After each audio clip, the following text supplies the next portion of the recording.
DTC Hearing Aids. I think that's actually going to be a big deal. And they were profitable? I mean, I'm just turning you on. Yeah, they were. Tell me more. Say it again. Are they Mormon? Oh my God. Yeah. How far away from the coast did they live? Yeah, exactly. Are they inland? I feel like I can rule the world. I know I could be what I want to. I put my all in it like no days off. On the road, let's try. All right, we're here. Steph Smith's here. Before we talk about Steph Smith and all her ideas, we have two things.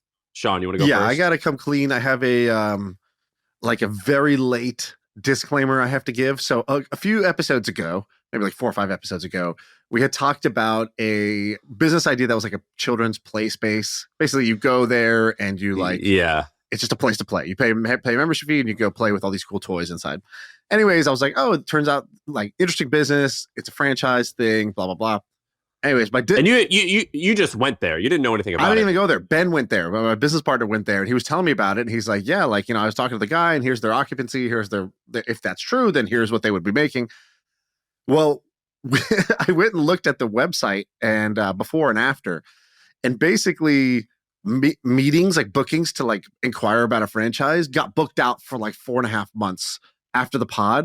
And I just want to say, I have no idea if this is a good business or not. That was a estimate.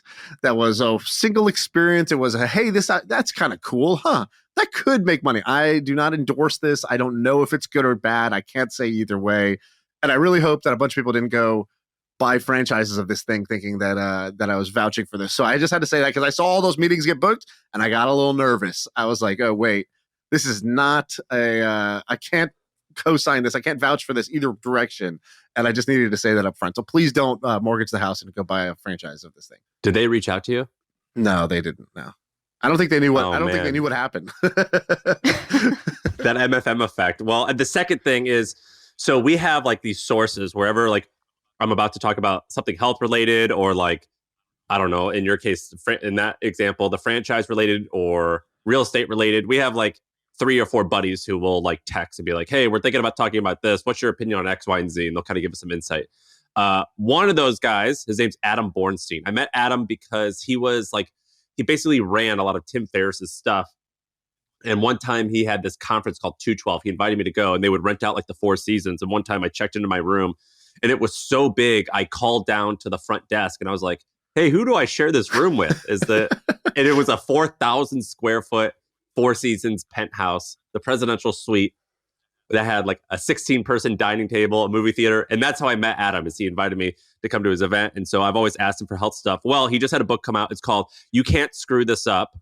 I'm trying to think of the best way to summarize it, but it's basically, so I have this thing written down. It's basically Ryan Holiday, James Clear, Tim Ferriss, like that style of writing and like that, like, I don't know, simple hacks, but that's kind of a bad word, but I don't mean it that way. But like these simple hacks on how you can create healthier diet habits. So the book is called You Can't Screw This Up.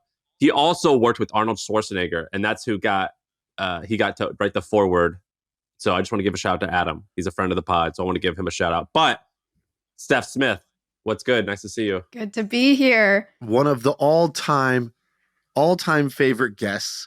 This is, I think, appearance number 6. So if you love this one, go listen to the other 5 that Steph's done. Steph is great because she brings a dossier. I can't even call it a document. It should be on googledossier.com because it is a 15-page document of trends, ideas, small, observations that might, half ideas that might become something, which makes you essentially the perfect MFM guest. And you're also cool and fun to hang out with. So thank you for coming back. Yeah, good to be here. Every time I come on, I get way more nervous than any other appearance because you guys hype me up like that. Shaan, do you know how I met Steph? No. Tell me the story.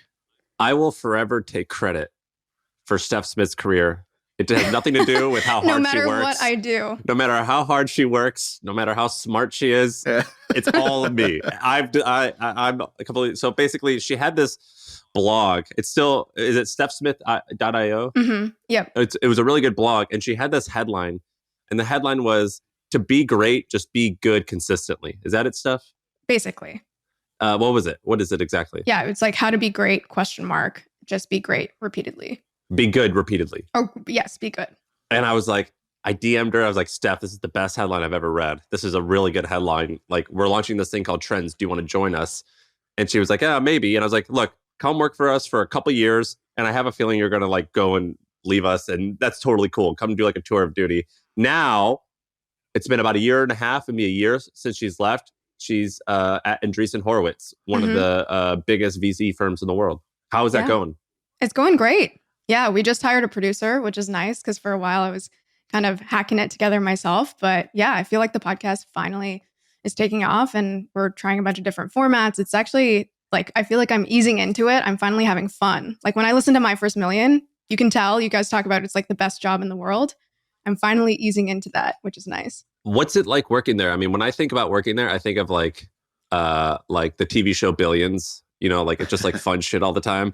But is it just normal company bullshit? I mean, is it more normal of a job than I think, or is it as spectacular as I would imagine?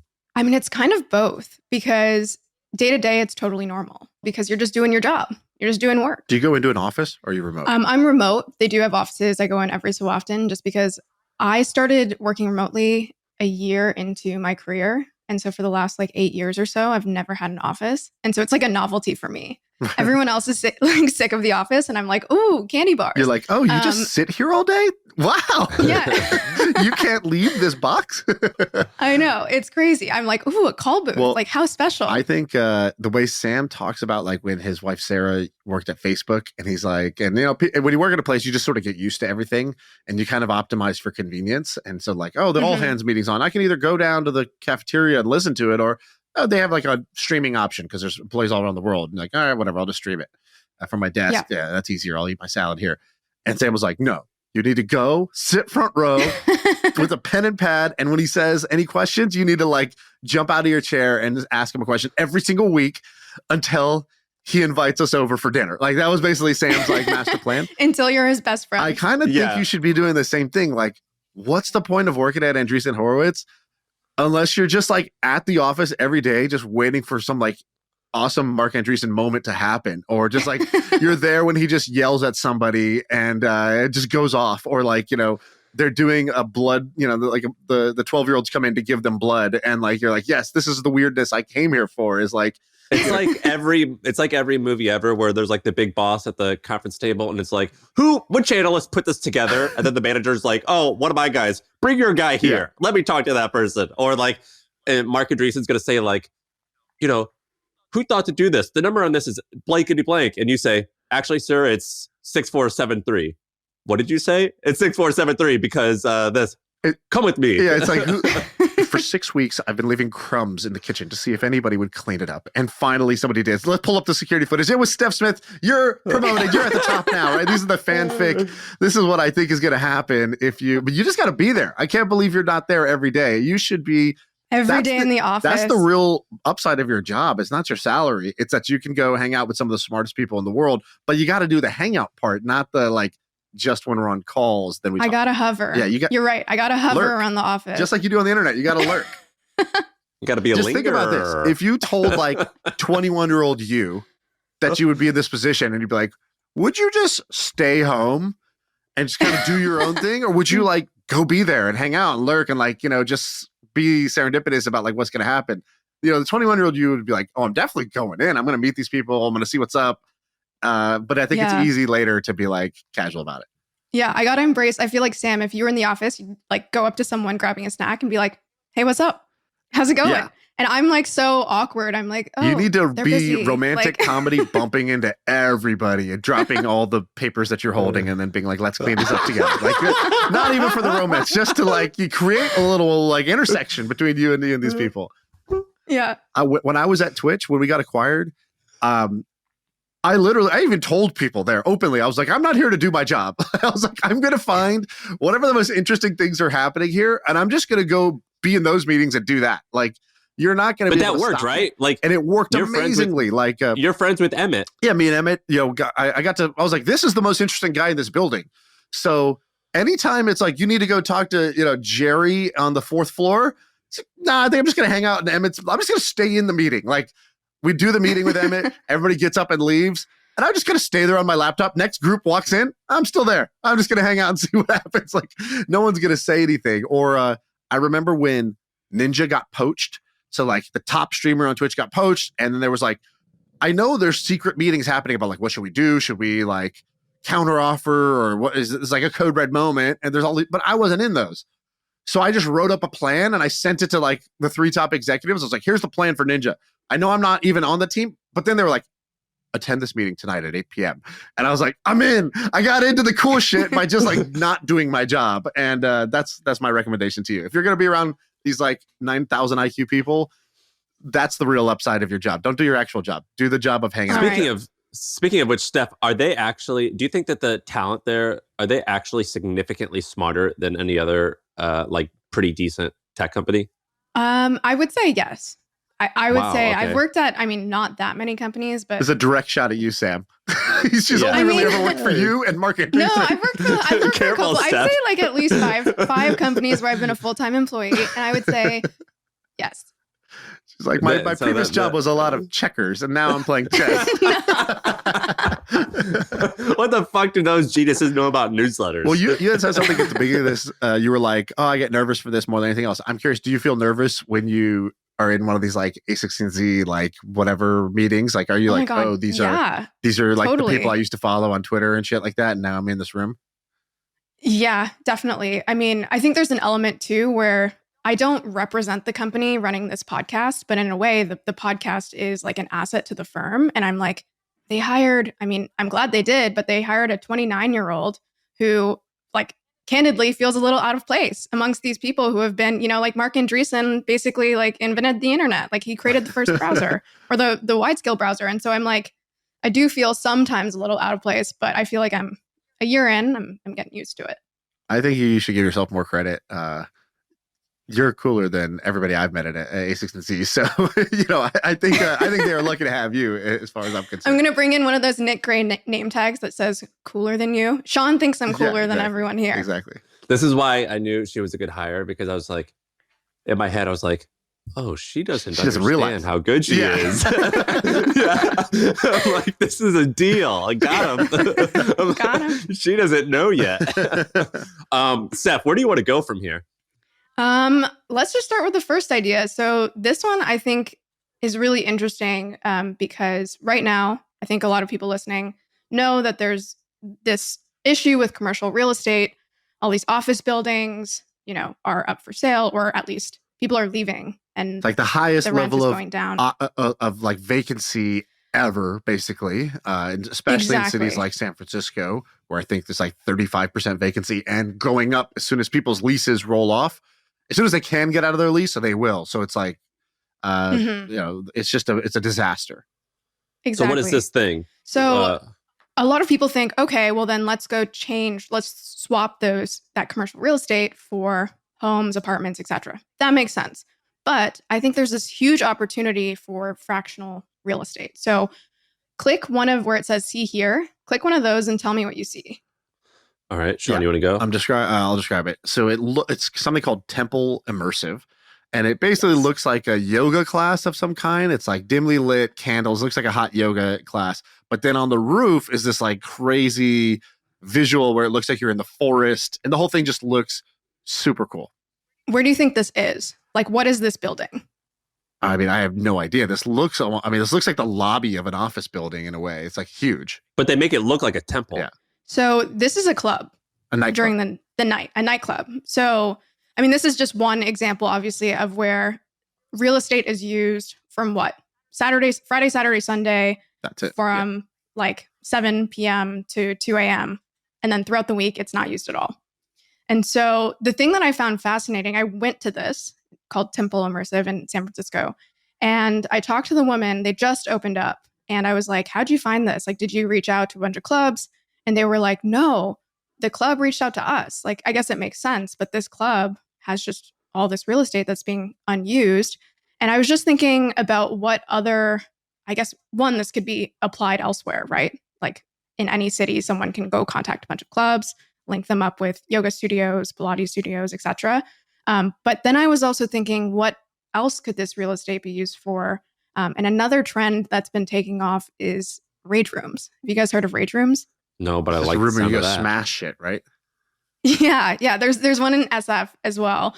But basically, Dude, people are SF angry. itself is a They're rage losing their room. jobs. Yeah, is It's it called- like the rage it's room in called the SF, like Walgreens Market on Street? Market. Yeah, Yeah, The city is the rage room. Yeah. CVS is doing a rebrand.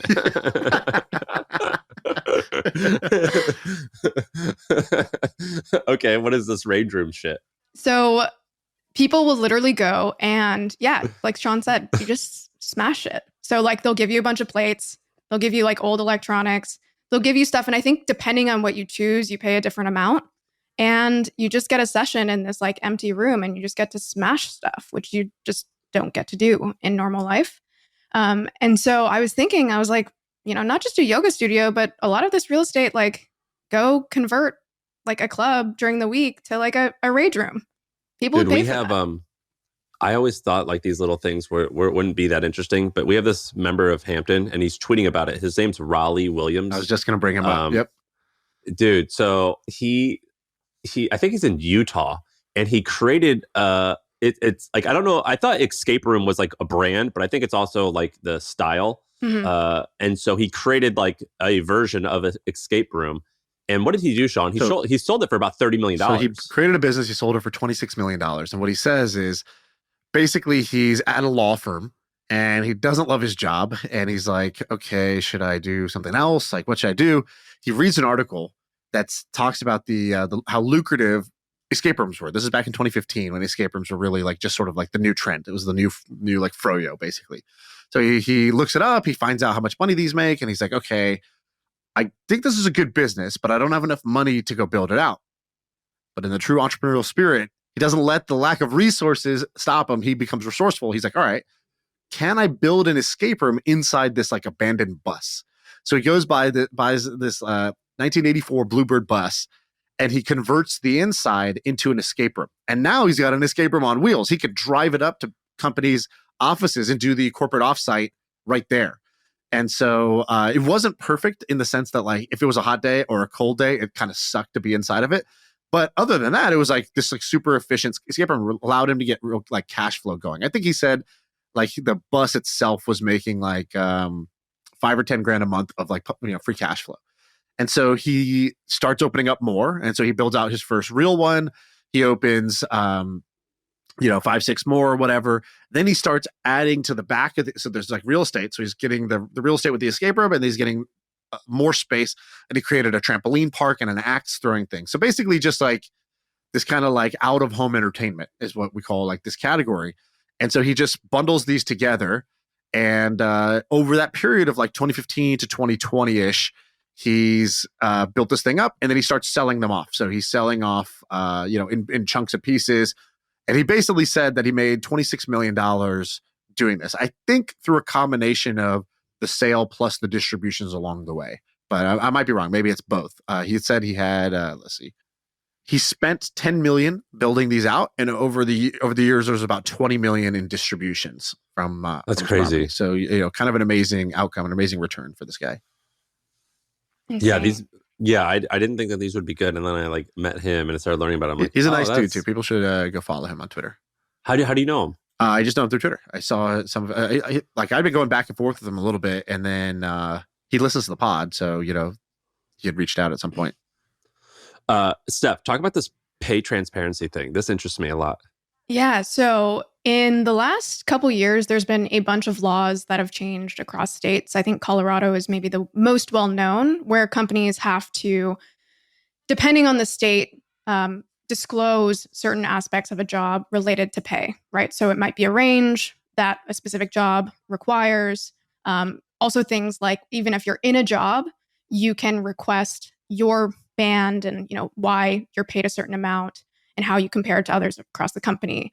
And so that's changing. It's still changing. It's like very much in flux. I think there's at least a dozen states that now require you to share those pay ranges, for example. But this one girl, Hannah Williams, she's 26, so super young, quit her job. She's making like $115,000 a year.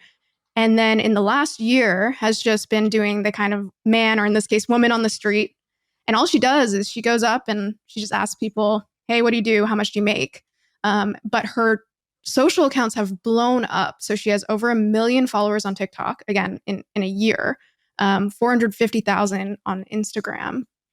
And she's on other channels as well. And so an article was written about her in January, and she had already made $600,000 since her switch. And so I'm sure she's made way more now with the accounts being the size they are.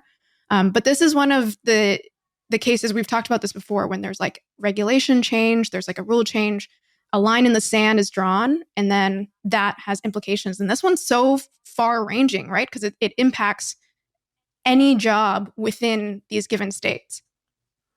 So if you go to her profile, she's doing a really good job. So you go to her profile on TikTok and you click that link that says Stan. So check this out. So here's how she's making money. So the top link is an Indeed link where it says get a job as a nurse. And so she's getting an affiliate thing. Then she has a market research guide, which is learn how much you should be making. And I guess that's so she can collect emails. But then click attend LA and NYC workshops. So she partnered with Capital One to do local of like seminars at their banks, like because some of their banks have cafes. And then she also has, I believe it's a subscription database where you can see individual salary data packed with contextual information. This woman's awesome. This is how you do it. Also, shout out to This is how you Stan. do Me it. and Sam invested in Stan. So good use of Stan here for the putting a link in the bio that lets you make a bunch of money. Yeah, this is cool. We've talked about levels that FYI on the pod before, which is a similar concept, which is like crowdsourcing salary info. So you can, if you're an engineer at Facebook, you can go find out, am I getting paid what other L4 engineers get paid, or should I be working at Google and what would I get paid if I was over there? I think they're doing an awesome job of this. When we had mentioned this on the pod, somebody did this for doctors. They were like, I think we had said somebody should do this for nurses and doctors. And then they were like, hey, we're med students. And so they went and did this for doctors and created a database. I think they got acquired by Levels actually after hearing it on the pod and then taking action on it. So definitely think that there's opportunity here. And I like, Sam, what do you call it? Regulatory inflections. Regulatory what's your big word you like to use? baby. Inflections. Inflections is the I word, the inflections, which is anytime there's like a law change, there's like multiple inflections. So there's like a tech inflection, which is like Uber exists because everyone now has an iPhone and you have GPS in your phone. Then there's like cultural inflections, which is like teens feel comfortable filming themselves. And then there's regulatory inflections, which is this drug is now legal, or this patent is about to expire, or you now in Colorado have to disclose your salary band. Therefore, it opens up new opportunities.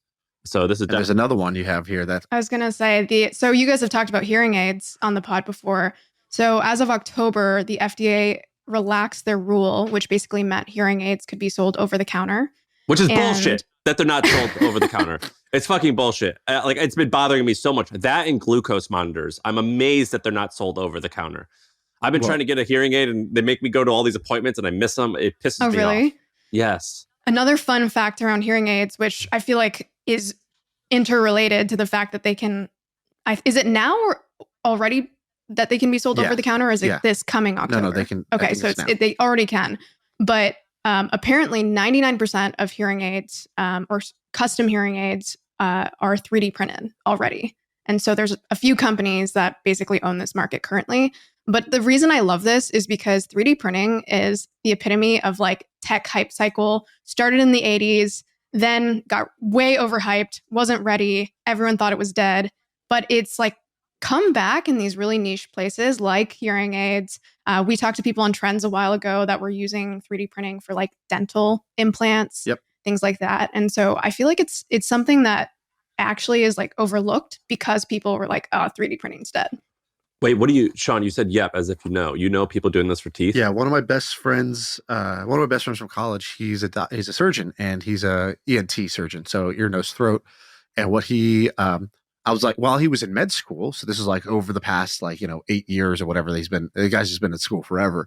And I was like, how's it going? He's like, oh, it's fine, but like I'm having the most fun because now I run Duke's 3D printing facility. I'm like, 3D printing, like just like for engineering, like you making toys or what are you doing? He's like, no, like the medical 3D printing. And I was like, wait, I thought 3D printing is like not even a thing for normal shit. You guys are already using it in medicine. He's like, dude, I surgically implanted part of a skull that I 3D printed the other day. Like, we take your jaw shape and then we're able to like create like the perfect shape that we needed for this implant, this surgical process.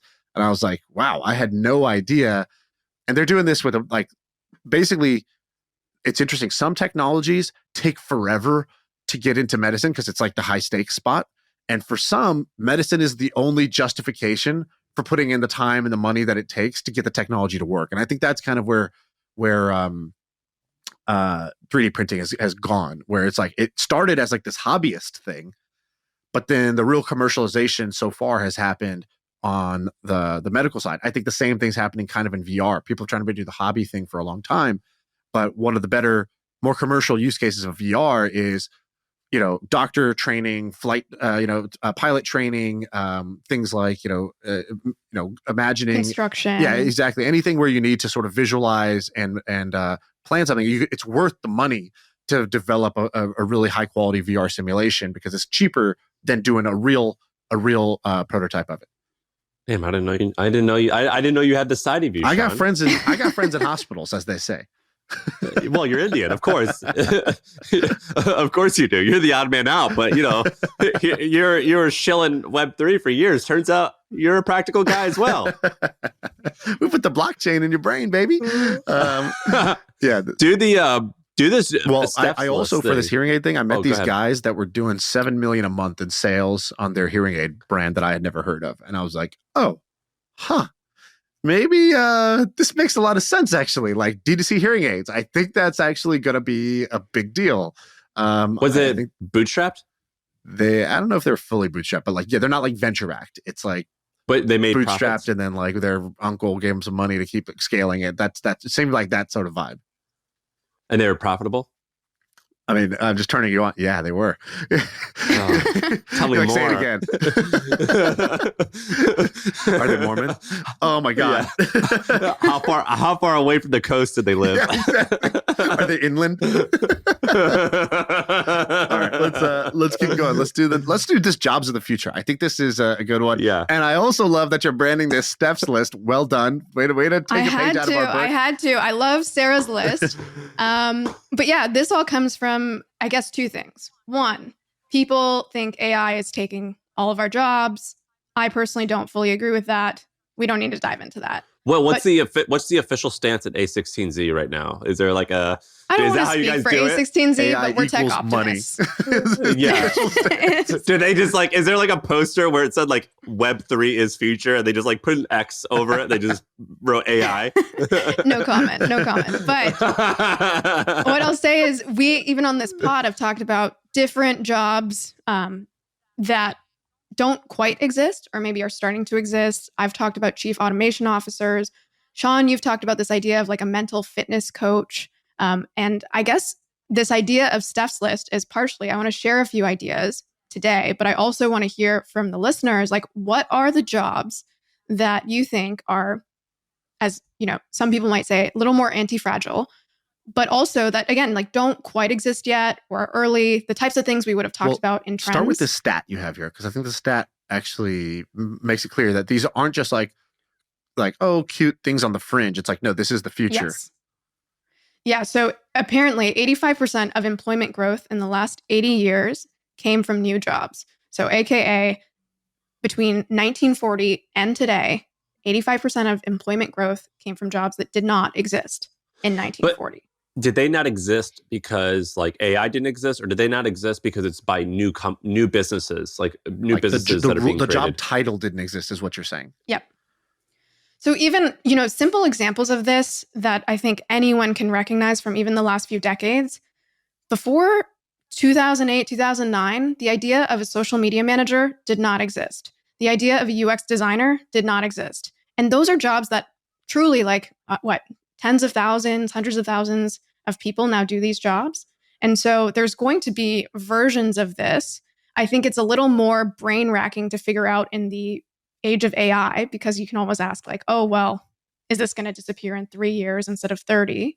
But I think actually there's maybe like frameworks to think about this. So for example, I think drones are kind of hitting that. We talked about 3D printing, hitting that stage where a lot of consumers own drones, but a lot of companies are also starting to use drones. And so like what within that industry could exist? It could be like drone technicians. If there's a lot of drones, people are going to need to fix those drones.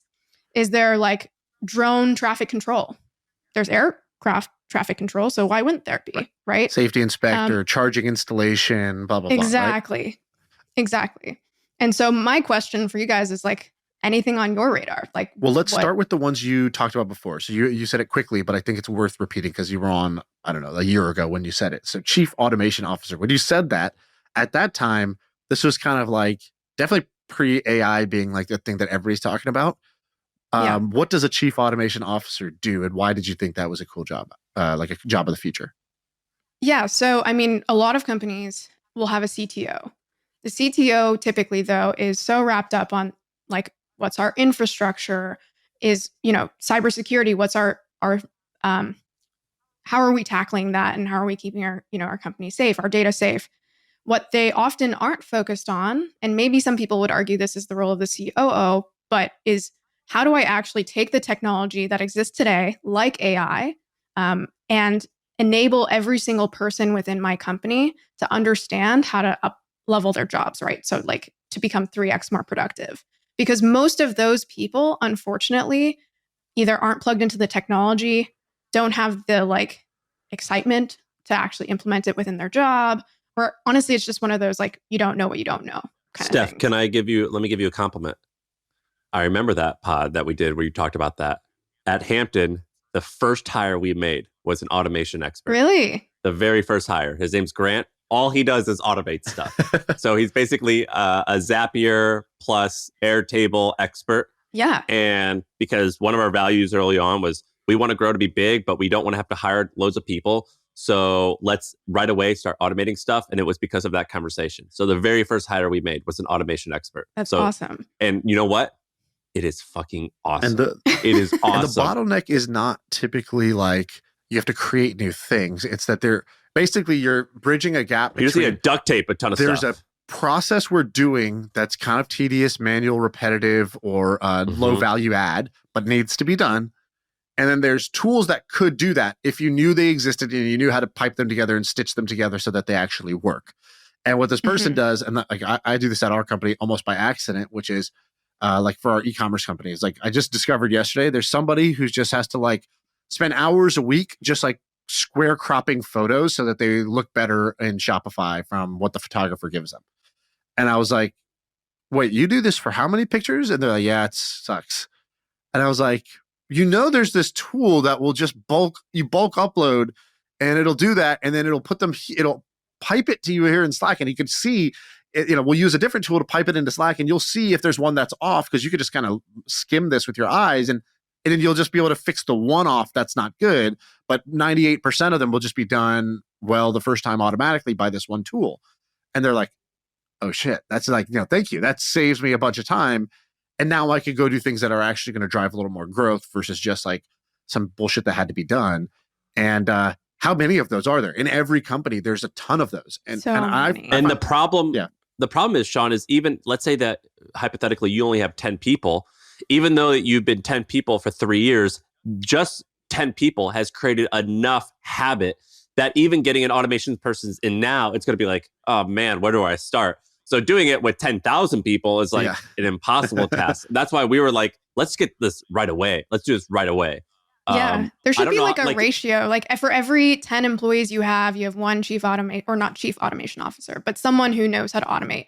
And you just pair them with teams and they literally do user interviews. They sit down, they say, hey, let me shadow you for a day. Right. Let me just see what you do. And then from there, I bet anyone, myself included, who tries to automate what I can, they would just pick up so many things of like, why are you doing that at all? So I think you should also have this for team collaboration. Have you guys ever read this book, 5 Dysfunctions of a Team? Yeah, by Patrick something. I don't even know who it's by. It's a great book, honestly. I love that book. I think other people... It's like a narrative driven, right? Other people I think don't really like it. It's kind of like fiction. It's a business advice book, but it's written as a fictional story, which is cool because that's not usually how those are written. And it's basically describes like there's a company, you know, whatever, Acme Inc., and they go to this like team offsite and they're trying to figure something out. And then you have these like 4 personalities or 5 personalities or whatever. And it shows the like different ways that a team can be dysfunctional. And once I worked in a bigger, like, you know, I've worked in kind of like 2-person teams. That's what I'm in now. Well, I think the takeaway of you forgot this part where he says the reason the book's called that is successful teams all look different, but every dysfunctional company looks the same. Yeah. And here's the 5 things that they all have in exactly common. And you kind of identify them, but he identifies it, and the way the book's written is kind of cool. I think it's sort of like it's here's a situation that you have 2 people who both have kind of like valid perspectives, or one person doesn't realize that the thing that they're saying is causing the other people to feel a certain way and causing all these like second order effects. Anyways, it's a good book for like management, I guess. But I guess my real takeaway is like, I've been in a bunch of companies where they do these, like, it's like shit builds up and then they're like, we need an executive coach. We need a team offsite. We need to like break down all this scar tissue that's being built and like dysfunction that's in the team and resentment that's in the team and what all these things that are not allowing us to perform at our best. I actually think that companies should embed this in the company. So I think there should be somebody that floats around. That's basically like the Chicken Billions, who's like the team psychologist or whatever. It's sort of like that, but instead of one-on-one What's her name? therapy. I love that lady. Yeah, I stopped watching the show after season 1, so I forgot. But she's awesome. She's Wendy Rhodes. Yeah. So basically, instead of that, it's somebody who just sits in meetings and takes notes. And every week they just deliver like, Sam, do you know that you do this and you say this and that's making these, did you notice that makes these people feel this way? And then when they walk out of the room, you know, they're not going to go do the thing you want in the way you want because of the way you said it. Or this person just didn't have that information and they were put on the spot. Maybe you should put in a process that gets the information on a dashboard that everybody sees beforehand or whatever, right? Like somebody that identifies dysfunction, because let's say for every 10 people you hire, if you can make that team 10% more efficient, you've basically created 1 extra employee without that payroll. And so I think that the ROI would be there if you had this, but I'm surprised this doesn't exist. So I think that's a kind of a job of the future, is basically like a collaboration expert. So somebody that like is like a internal, you know, team compass to figure out like, you know, how, where are the you trouble like that spots? word doula? You got to use that word doula here. Yeah, I guess I'll just keep using doula as a guy and pissing everybody off. Sam, what do you think? Any jobs that stand out to you? What are you guys hiring for? I don't fucking know. But nothing that like some of the ones that are like bullshit that you see out there, and then I see their titles and I'm like, oh, you're not actually good at that, is community manager. So like community manager is like a title that I actually don't think most people know how to make community. So that's kind of like a nonsense one. Here's one from the podcast that we've talked about. Like we have like a podcast producer, Ben Wilson right now. And we have, you know, people will have like a social media manager. They have like all these different functions. But what I told the team was like, I think we just need like a band manager. It's basically like, if podcasts are, as they get more successful, they're kind of like a band. You have the talent, they're the face, they get on stage, they perform. And then there's all this shit that needs to be done. Like whether it's like, we're going on tour, we want to sell merch, we want to like develop this cult following of fans that just love us because we just do dope shit that like is fan service, fan love. Then you have the recording stuff that's got to get done. And you kind of just need somebody who's like a hybrid of a business manager or an agent, as well as like somebody who's kind of got the community building skills of a community manager. Mm-hmm. And that's what a band manager is for bands. And I think that you're going to see this more for podcasts and YouTubers, is like is a role that's sort of like the band manager, like the Nelk Boys and whatever, they have that. It's like, but most others don't have it underneath them. Totally. Oh yeah, for sure. What are the lists that you have here? Head of remote and then cyber actuary. What are those? So head of remote is kind of similar to the thing that you mentioned, Shaan, but it's like there's so much dysfunction at companies, especially the ones that transition from being non-remote to remote. Totally. Just copy and pasted a bunch of things from the office. And they don't actually know how to build a remote organization from the ground up, how to do things asynchronously. And so it's kind of crazy when you think about how macro a shift that is for like, you know, thousands of people to be doing things all one way, to switching to a totally new way, and to have no like expertise from someone to actually guide that. So that's the idea of head of Like remote. a- and some companies already have this, like a right? GitLab. remote work officer or RWO. What would they do? It's Mhm. like, well, people like I know in our company, it's like, well, first they have to, it's kind of like IT. There's like, well, they need to have like a good home setup. Sam, you talked about this. Like, we need to not look like dog shit on camera, whether internally or with our Yeah. clients and our customers. So like, how do we make sure everybody's got like a good Zoom setup?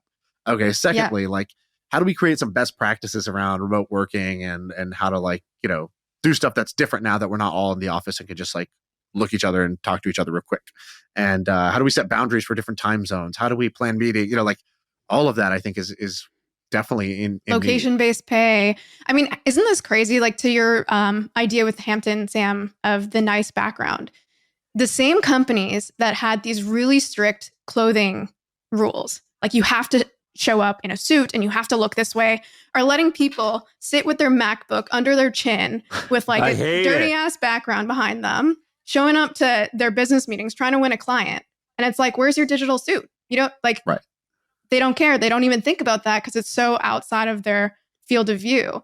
But that's just one example. And I think. But do you guys do that at A16Z? Because like when I imagine A16, I'm like, that's a khaki pants. That's a khaki pants type of place. Well, I don't think we have a clothing code, but we do have. Like Lululemon's ABC pants is like the official pants of men. Silicon Valley. Here's something that A16Z does do that I never like put together as related to this, but like their design team will create every quarter these beautiful Zoom backgrounds that the company uses, and they actually look good. I feel like a lot of Zoom backgrounds are like the company's logo kind of awkwardly like photoshopped in the background and like just like bouncing looks around terrible. in the corner. Yeah. And they refresh them every quarter. Everyone has access to them, so there's at least that visual consistency.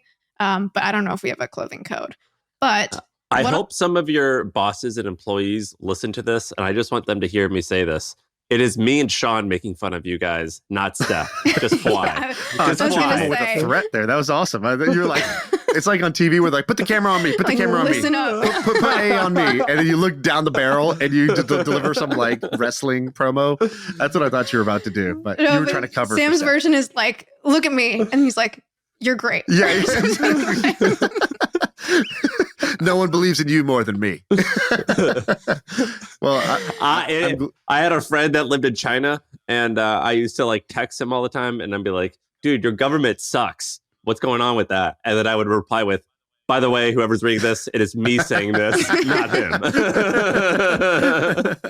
Yeah, don't disappear, my friend. I'm glad they invest in the cool Zoom backgrounds and stuff. They got the I think like 700 million in management fees. Those management fees got to go somewhere. So I'm glad they're putting them to good use. Yeah.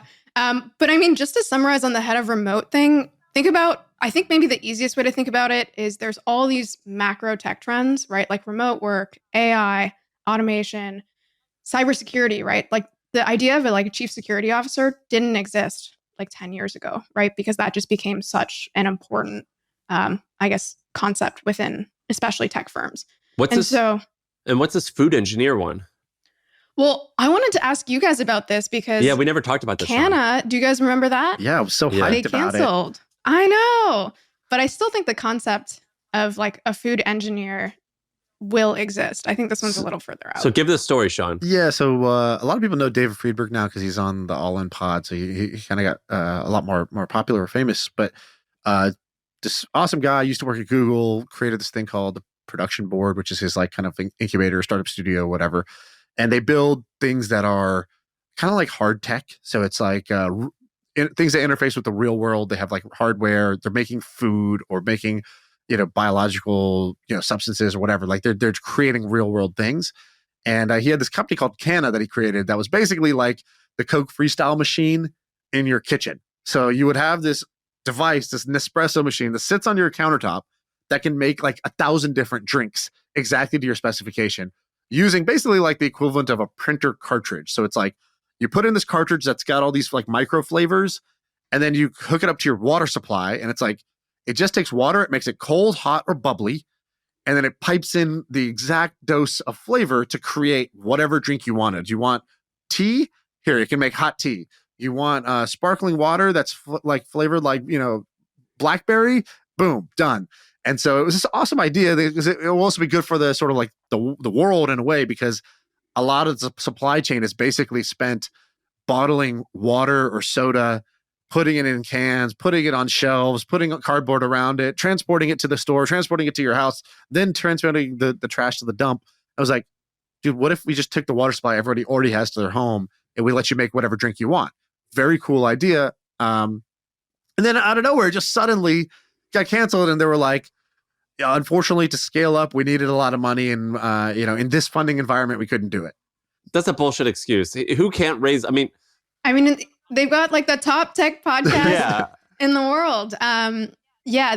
They also, maybe an interesting way of framing that idea was also, it came from the idea that they had done research and they had realized that basically every drink out there, whether it was tea, whether it was wine, whether it was beer, 95% water. Like, not just 95% water, but even the chemicals that go into it. I don't remember the number, but it was something like there's only 30 or so flavors that you need to basically generate every taste.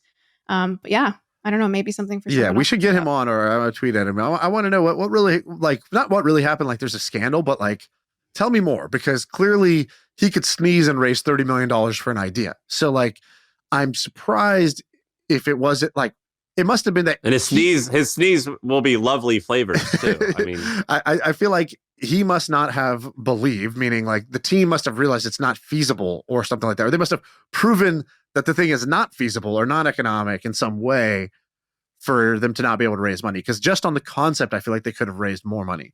So I think, that's an interesting one. What went wrong? But he said that he was going to send us one, and then like his assistant or someone at the company was talking to us, and they just quit replying. No, not send us one. They were like, we want you guys. Basically, their idea was like, if you could make any drink flavor on the spot, okay, then what happens to drink brands? And his idea was like, drink brands become software, so they just become brands. So like, we would create a drink flavor, Sam's, almighty root beer or whatever, and it would just be like a specific dosage of flavors, and that somebody could just buy it for $1 on their own canna machine, and it would just like dispense the drink, and we would make money for every one of those like flavors sold, basically every one of those drinks sold. That was the kind of the concept. So they wanted us to make one, and they were like, come down to our facilities. We never got around to doing it, and now it's gone. Did you guys see the freestyle machine for condiments? Yes, I did see this. Dude, sign me up. Sign me up. Dude, this stuff is, have you been to like Hot Pot in Asia where they have the sauce bars? No, tell what's us. That? If you go to Hot Pot in Taiwan, like there will be Hot Pot's like a style of food, or like a yeah. It's like, so basically you get a big pot of hot water. They give you broth of a certain sort, and then you basically go shopping on this wall, and you pick, I want some noodles, I want some like beef, whatever, and you pick it out, and then you basically cook your own soup. But as part of that, they have rice and other things, and they typically have this huge sauce bar of like maybe like 20 to 30 different things, like garlic or ginger, soy sauce, like ponzu sauce, whatever. And you make your own sauce. And so when I saw this coming, I was like, this is genius, because like this exists in Asia, but only in these like hot pot locations. Right. Yeah, I kind of love this. I really do want the future of food to be a lot more interesting. I think it's going to be. You have, so in your jobs thing, you got food engineer, I got that one. Cyber actuary, what does that one mean? Have you explained that one? Yeah, so basically, I mean, a lot of people, even if we relate this back to AI, are worried that there's just going to be a lot more cyber quote unquote crime, right? People like replicating your voice, like getting your bank details. And I think this idea of being a cyber actuary is basically, actuaries assess risk for anything, right? How risky is it for us to deploy, this celebrity's voice in this way? How risky is it for us to, like open source our new LLM? Like there's going to be all these implications of things, I guess, becoming a lot more online if they aren't already. Right. And so this idea of a cyber actuary is like, there's already a ton of actuaries that figure out how much insurance should cost in, the typical world, like if you buy a flight. And I think there's just like this huge white space around risk that people have not calculated yet. Did I tell you guys about Eden Data? No. So I met him because he's joined Hampton. His name's Taylor. And I don't know if he was playing up to my ego, Steph, but he told me he created this because of an article that one of us wrote on Trends. I don't know if that's true or not, but he launched this thing called Eden Data. And in just 2 years, it's now doing like $6 or $7 million in revenue. And basically what they do is if you are a small-ish startup, so like 50 to 100 people, you have to have a certain type of compliance in order to sell software to enterprise companies. And so the service that he provides is, and this is like an oversimplification, but there's basically like a 50 to 100 point checklist of all the things that you need to do. And a lot of these startups, they can't afford a full-time chief security officer. And so instead they pay Eden Data $7 or $8 or $10,000 a month. And he's got a team of outsourced people overseas who goes through your website and goes through your entire, like the checklist and make sure that all 50 or 100 things are done. And they have like templates to do it. And then they stay on top of it and they monitor it in case any changes have to happen. So now when you go and pitch like this enterprise company to sell your software, and even though you're a small startup, you've already done all the stuff that needs to get done. And I think he's only 2 years in. I think he's going to do 8 million in revenue this year. And it's like a service it's subscriptions. It's like a subscription consultancy almost. And he's killing it. It's a crazy company with huge margins. Damn. I have it pulled up. Your digital security sidekick. Yeah. When I see companies like this, I think like I'm in the wrong industry. Talking to somebody that was doing this or wanted to do this for rich people. It was like just an overall security audit for rich people. And like everything, like your house security, your bank accounts security, your crypto security, like just somebody who's going to come in and try to like just poke holes in your stuff. And at a certain dollar amount of net worth, like it definitely makes sense. And you're not the expert and you have more to lose than you have, than the cost of the service. Like you have a lot more to lose. It's like asymmetric downside basically. And I think that I've reached out to tons of people. I've reached out to tons of people doing it. And the problem that I saw is that a lot of them, for some, like they're all like ex-military guys too. And so like, I remember I was talking to Pomp. I was like, Pomp, after the show, I was like, what do you do for security? Like, can you walk me through it? He goes, oh, I got this guy named Chad. We do this, this, and this. And then I talked to Chad and it's a little bit mom and pop. Yeah. It's not like just like I could just log in and you could just tell me what to do, or it can just get done. There's no like Plaid or whatever that other software where you just log in with your bank accounts and it just does what you need to do. It was very much a manual process, and it was like 15 grand and like this person's going to do this. And so I do actually agree with you. I think there's I do think this is like a fragmented. It's a fragmented service, and I think that one great company can do all the stuff you need to do. Let's hit some of these other random trends you have. Don't mention the one I wrote. Don't mention because I got something in that space. So don't mention that one. But do some of these other ones. Let's start with mouth tape. Yeah. So mouth tape. I first heard about this like 6 months ago because some guy on Twitter was like, I tape my mouth shut every night for the last 6 months. And it's the best thing I've ever done. The hostage tape guy will not stop DMing me. He's so aggressive with it. We have this guy who's got a company he called Hostage Tape, and it's just tape for your mouth. And he told me he's going to launch it. And I'm like, this is dumb. And then 6 months later, he's like, $500,000 in sales. Yeah. I'm like, great. And then he's like, a year later, $2 million in sales.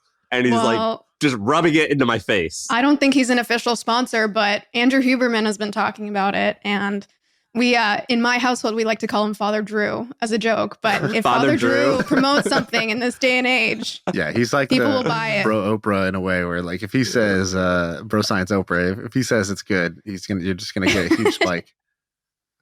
Yeah, so these are just like, I don't know where this goes. I don't know what opportunity there is other than going and selling some mouth tape, maybe rebranding it. But that's one trend. This guy's company's called Hostage Tape. And like I was like, oh, this is the worst thing ever. Like, this is awful. What do you do? But he's proving us wrong. That was your weight loss idea. Remember, wasn't it called Hostage? Yeah. A hostage SF where I kidnap you and just don't feed you for 4 weeks. You should partner. Yeah. This guy's crazy. So whatever. Kudos to him. Yeah, but I guess we didn't even mention. Do you guys understand what's good about mouth tape? Like, well, it makes you breathe through your nose, and breathing through your nose is better for you than breathing through your mouth. Okay. Speaking of health benefits, another trend that I would love to see take off, because then I would have called it, is Lupini Beans.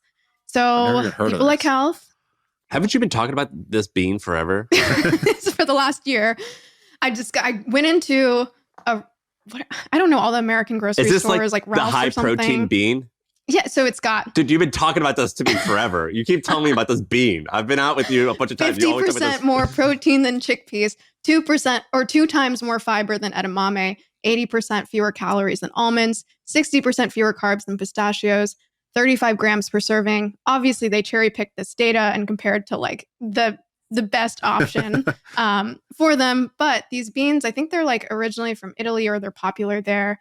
But I just have seen this over and over and over as someone who traveled a lot, where like edamame was not popular in North America 20, 30 years ago. Like no one knew what it was, right? It came from Asia.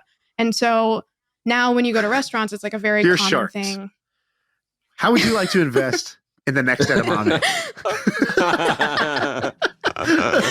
Sam, do you remember when Bobby at HustleCon would go around pitching people as a joke, and he's like, his pitch Dear was Sharks. tuna water? No, I thought it was hot dog water. It was tuna water. Dude, have you guys had chickpea pasta? Of course. I don't like it. It makes you fart like crazy, man. It'll give you the number 3. 40% as many calories as almonds, but 70% more gas. It's like that's the Lupini Beans, pitch. Okay, so you've been calling this for a little while. I mean, this seems like a good like D2C product idea, to be honest. There's like one company doing it. This one, Bram or whatever. Yeah, Brahmi. They also do, I think, the chickpea pasta. But I just think maybe there's something in the supply chain or like how hard it is to, procure this stuff. But to me, they're pretty cheap. They taste really good. You eat them plain? Well, at least this company will do flavored versions. So they'll do like rosemary, garlic, or. Does it give you gas? I don't think so. I didn't do an A/B test, so you can admit. Did it? I don't think it did. It's a safe space. Sam's like, you can say it. Sam farts every episode. This is great. This is a great idea. Okay, all right. I'm gonna buy some of this. I like stuff. this idea. Yeah, I'm gonna try these out and see how I feel about it.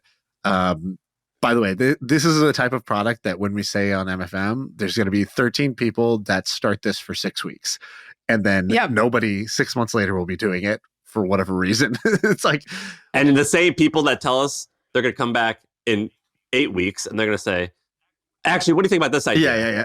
It's like, if my DM history has 4 different ideas from you that you were pitching me for investment, like it's probably not going to work out. Sorry, it's a no forever. Yeah, exactly. You got the forever no. Yeah. I'm still on that line. This is a no forever. Can we do one more around these advent calendars? Because I feel like that's another case where like, I don't know. Someone in the community is going to jump on. Sean, do you even know what Advent is? No, is this some like Catholic shit? What is this? Oh yeah, this is as Catholic as Catholic can get. So what is it? Is Advent's in December. So yes. So we Catholics. I'm Catholic. Are you Catholic, Steph? No. Oh, heathen. Sorry. So the Catholics. Yeah. You're not one of us, but it's okay. We have Lent, which is like 40 days, and that was when like Jesus like walked around in the desert, and you're not supposed to eat meat and shit like that. And then we have Advent, which is the 30 days leading up to Christmas, and oftentimes there's an Advent calendar where it tells a story about like what Mary and Joseph, Jesus's parents, like what they did, like with the donkey and the mule and how they got like all these gifts from people, whatever. It tells that story. And each day you open up the calendar, it's like the kid's favorite thing. There's a piece of chocolate in the calendar. Yeah, I'm sure you've seen the Advent calendars. Like at some point it was a religious thing. Then capitalism got involved. And then, every day kids are opening a little chocolate. I swear, my whole life, I thought the Advent calendar was those little calendars that are like, you peel it and there's like, you peel the calendar for each day. Oh, yeah. I've been walking around thinking that's what an Advent calendar is for a long time. My whole life, I would say. This one you like peel back. It's always chocolate inside. That's the idea. Usually. That's the one you get at like Target or whatever. And yeah, it's like a couple dollars, but it's like the most simple, you buy it for your kids. So what's your idea here, Steph? The better Advent calendar is my idea. Beautifully done. Just a beautifully done Advent calendar. 5-minute abs. Yeah. No, so this comes from, I got to give this guy Namazaki Paul credits. He didn't sound like a Catholic. No. So this is it. I don't think this has to do with religion, but I actually got this for Cal this past year, because here's the thing. Advent calendars, yeah, I guess it was tied to religion, but they happen around the holidays. And so people are scrambling to figure out last minute, like, what should I get my family as a gift that's kind of thoughtful but fun? And a lot of people get Advent calendars, but they get these like shitty versions that are like, you know, expired milk chocolate from the year before. What Paul did is he created this sake calendar. And so if you click... That's the best way to celebrate Jesus' birth, too. He created this sake calendar where basically every day for the month of December, or you can use it after, you open your little Advent calendar, but it's not little. It's like the size of a printer kind of thing. And you get this like special sake that he has handpicked from Japan. This is partially like his job, his existing business. And he sells them for $300. And every year he sells 500 of them, which he caps. And you do the math, that's like $150,000 just from that one drop for him. Crazy. And he doesn't get that much traffic. Like if you look at his existing site, it's like 2,000 visits per month. So not something he would typically be able to make much money from. But that's one example that just got me thinking, especially since we're like, 6 months ahead of Christmas? What Advent calendars is the My First Million community? What are you going to make that is way cooler than the expired milk chocolate? I mean, I've seen some stuff like hot sauce calendars, Lego calendars, but it's got to be something that like someone can open either for 12 days, because some people do the 12 days of Christmas, or all of December. This is actually cool. Yeah. I actually think this is really cute and cool and awesome. You have a picture of this person who has a binder full of condiments, like individual ketchup packets. And I see your vision here. This is actually cool. I smell what you're stepping in, and I think it's awesome. Well, so the tweet you're talking about, Sam. What is that phrase? Is this girl, Nicole, who says, her tweet just says, organize my sauces. And it's like, do you guys remember, if you collected like playing cards back in the day or coins, they had those binders like with the cards, little, with the little, I don't even know what they're called. But this tweet got 468,000 likes. I think it's probably one of the most popular tweets of all time. And it's just her organizing her sauces from around the world. So these are not for use. This is just like collections. That one is for a collection. I feel like the Advent calendar, it would be for use. Yeah. Wow. This is crazy. What I like about you, Steph, is like you find things that I would just scroll by, but you're pretty good at finding interesting things and applying them and like connecting to like 5 other things. Yeah. When I You know what scroll I mean? past something and I think this is stupid, you write that thing down and make it sound smart. It's amazing. I waste my time curating an Evernote that is just full of random internet shit. But what you do, something that's different, is you actually remember it. So I like bookmark so much stuff and then I just like forget all about it. You actually remember it, and then you like, it's just the difference between like good and great in terms of like whatever the skill set is that we have. You like actually are organized. That what makes someone good versus great is like being organized. You are very, very, very organized with this stuff, and that actually helps your like thought process, I would think. When are you when are you just gonna bail and start creating some of this stuff? I feel like you started this train, Sam. So before I joined The Hustle, I was working at a company, and in my last year at that company, I said, and I must have been 24 or something, 20, yeah, around that. I was like, this is the last job I'll have, right? Like after this, I'll go and do my own thing. But then ever since then, I just keep getting offered really cool stuff that I'm like, I get to money. Well, I get to be paid to like go research trends and go down these internet rabbit holes that I'd be doing anyway. Okay, great. Oh, we got acquired. Now I'm at HubSpot and I get to build this like cool creator program. Okay, great. And more money. Now I'm at A16Z. I get to talk to interesting people. And more money. I got to meet this interesting person with more money in my pocket. It was amazing. Great day. Yeah. You're learning this. Steph's just sitting there. She's like, how can I get the things that are in their bank account to my bank account? My daughter does this thing where she's 3 years old and she says this thing where she goes, "This is my best day ever." Like, and I'm like, she might actually be telling the truth. This might have been like the best day ever for her. Like, this is the one. And that's so how I feel cute. Steph is whenever she gets a raise at ACCC. This is my best day ever, guys. Well, I like, Steph, you and I were talking about like how much money like you've had. Like you, like we were going through an exercise of like at 20 we had this, at 23 you've had a nice run. You've had a very nice run.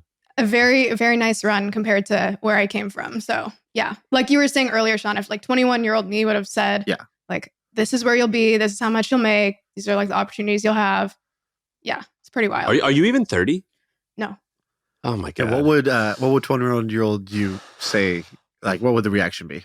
Well, it's funny because I feel like I still have, like throughout my whole life, because I didn't grow up very wealthy, a very like money orientation. Not that I need that much, but just like, oh my gosh, like you have that much money, like go buy a car, like go buy nice clothes, go like use the money that you've always wanted but never had. But it's funny because now that I have more money, I'm still like just as cheap as I ever was. So I don't know if that stuff ever leaves you. Shaan, did you know that Steph's half Thai? Are you Taiwanese? My mom's from Taiwan. Yeah. Do you know that? No, I didn't know that. There was Is that supposed to be super special, or what? Why are you telling me this?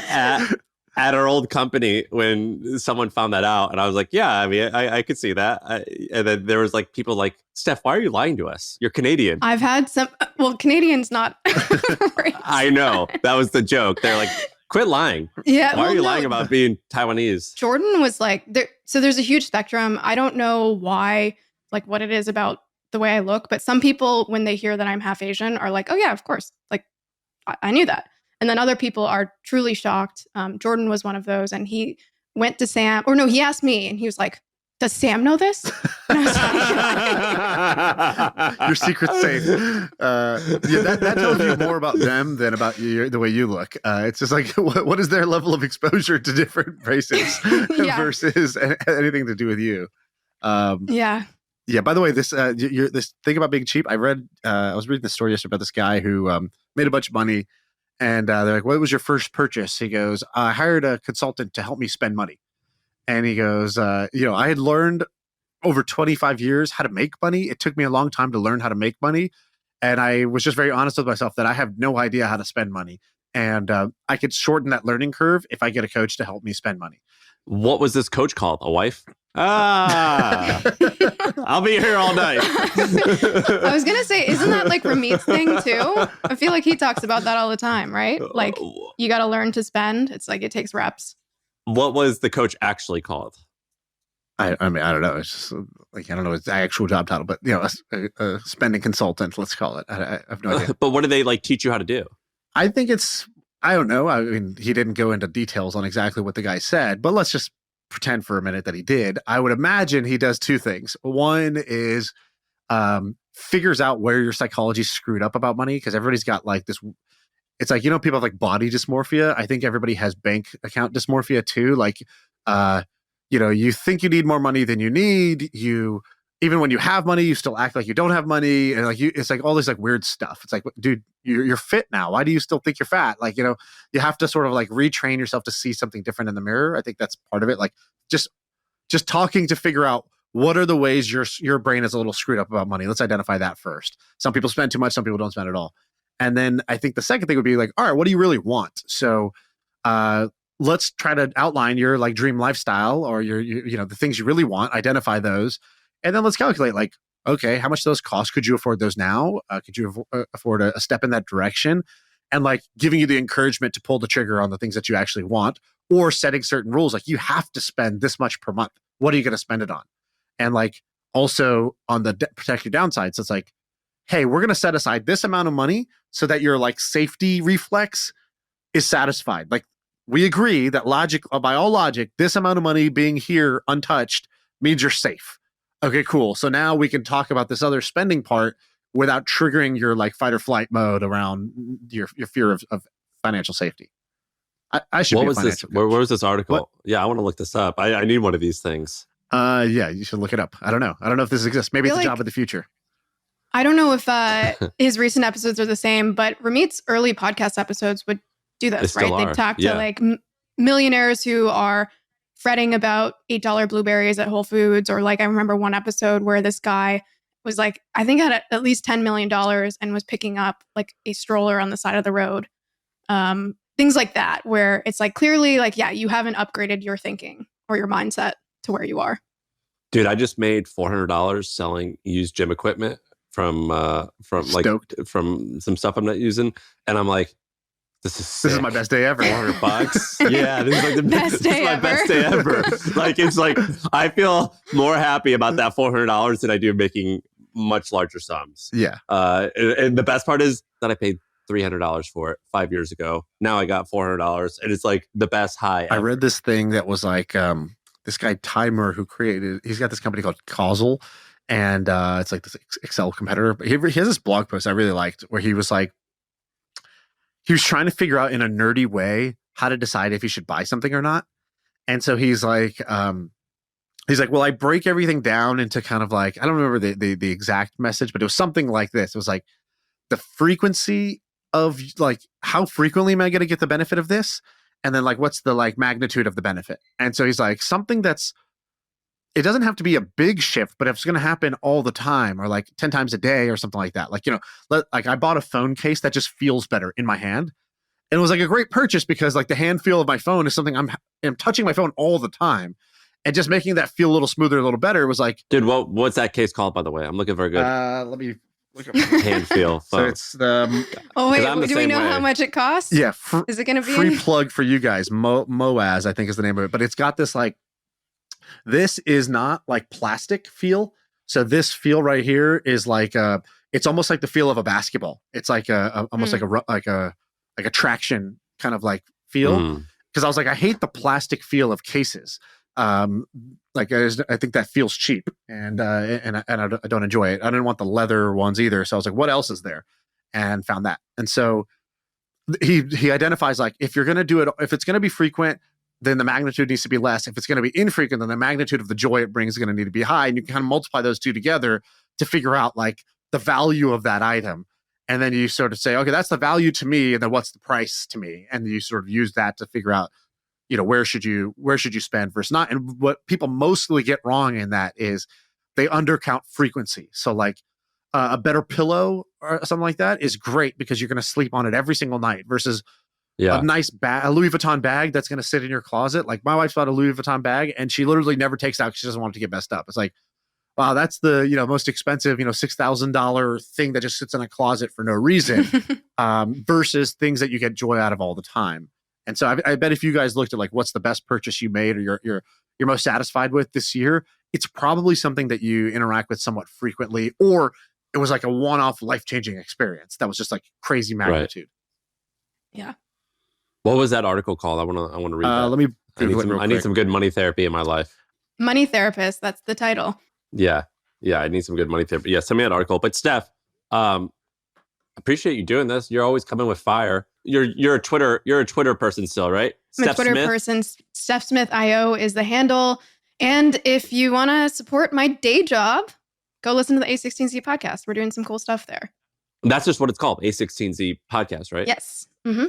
All right. We appreciate you. Thank you. Thank you. Steph.